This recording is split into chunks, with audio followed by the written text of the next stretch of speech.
This opportunity. We live in very interesting times. The security aspect has become a bit compounded with many conflicts. And in the allotted time, I will speak about 7 distinct things. One will be the premise, second will be the threat, the third, the strategy as we see it. 4 will mention about quantum technology, but not quantum computing, which is what Francois would be speaking. AI and cyber, some examples, and the future. The premise, let me lay down the premise. First, we may all agree that there are no air gaps in cybersecurity, be it perimeter, cloud, space, or edge. Number 2, the surface area of cyber vulnerability has expounded many folds with the adoption of IoTs and sensors. This is particularly true because we are living in the world where most of our critical infrastructures are connected. 3, encryption is everywhere, and securing our encryptions is the key to our digital future or success. Today, we are more an encryption economy. An example would be to look at digital signatures. Everything that we validate are based on digital signatures.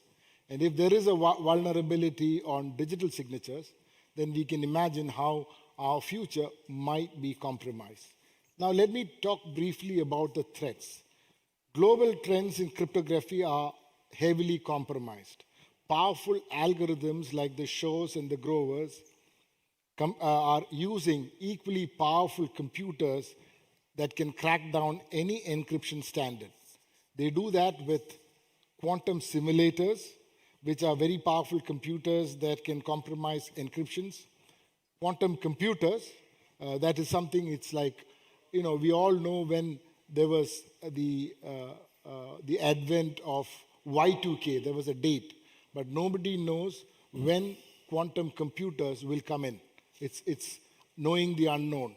Third, the majority of encrypted web data relies on an encryption standard called RSA 2048. A quantum computer with 4099 qubits will break it in a few minutes. This we don't see going beyond 2028. If not, it has already happened. Systems using today's cryptography for long-term authentication is at risk. Just look at your health data.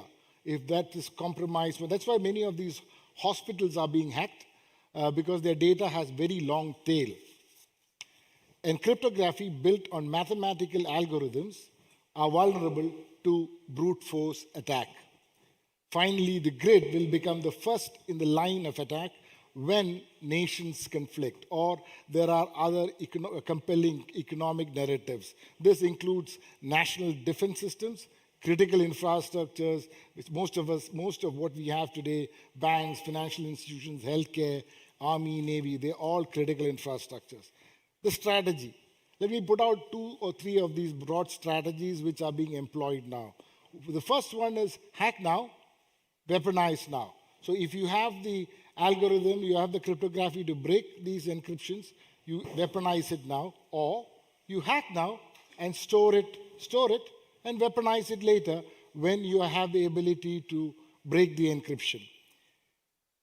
So basically what we are now trying is to move from mathematics to quantum physics, which according to pure science it's much more difficult to crack. And this rests on 2 principles. One is the Heisenberg's principle of uncertainty, which enables the identification of eavesdropping. Actually, the pipe falls as soon as somebody comes into the chain. The second is the no cloning theorem, prohibits copying of data from quantum states. These are 2, and there is a third one, which is the Bell's inequality principle, which prevents implanting attacks on physical systems.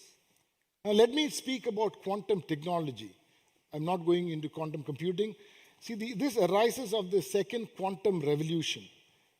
Incidentally, the first quantum revolution was much of the touted technologies that we have, nuclear, semiconductor, and laser. The second is more characterized now by manipulating individual quantum systems. For example, eavesdropping using quantum key distribution, quantum computing breaking the RSA code. I will now allude to AI and cyber. AI systems will be vulnerable to adversarial attacks from any domain where AI augments action, which means the moment you use AI, there is a vulnerability. It's like a boomerang, it can come back to you. Now, these attacks will involve evasion, data poisoning, manipulation, thereby rendering AI much ineffective. For example, let me give you a conflict scenario. Let's say the field used in AI is supercharged intel, which is ISR. The AI use case in this case will be object detection, which is asset, person, and weapon. And the AI attack in this case would be extraction and evasion. So if you look at what the Russians were able to do with their military fields in this current attack, you will see a lot of this exploitation happening where they were able to mask most of their places where they had kept their aircrafts. Now, examples I would give of AI is the combination of AI and being used with HAPS. Using satellites would be a little more challenging, but you have a HAPS which operate at a much lower altitude, and these become aerial data centers. So tomorrow, when you are moving into autonomous areas of conflict, you would be using more of HAPS, and HAPS would act as aerial data centers, which will ensure quick communication to people who are on the field. And the second is, it's not a fiction, it's human enhancement technology, which is cybernetically enhanced human beings, which means that the human being has implants in his body, and he's able to connect to a HAPS, and he's able to take decisions much faster than having to call to a command center. Now, finally, I would look at the future, which is the AI-based neural systems. So you have AI, you have quantum, but the challenge of AI or the success of building quantum encryptions is based on how much complexity you can build. With AI, you are able to increase this complexity using a technology which we call ciphertext. Currently, the highest standard that NIST has agreed is about 2 raised to the power of 256.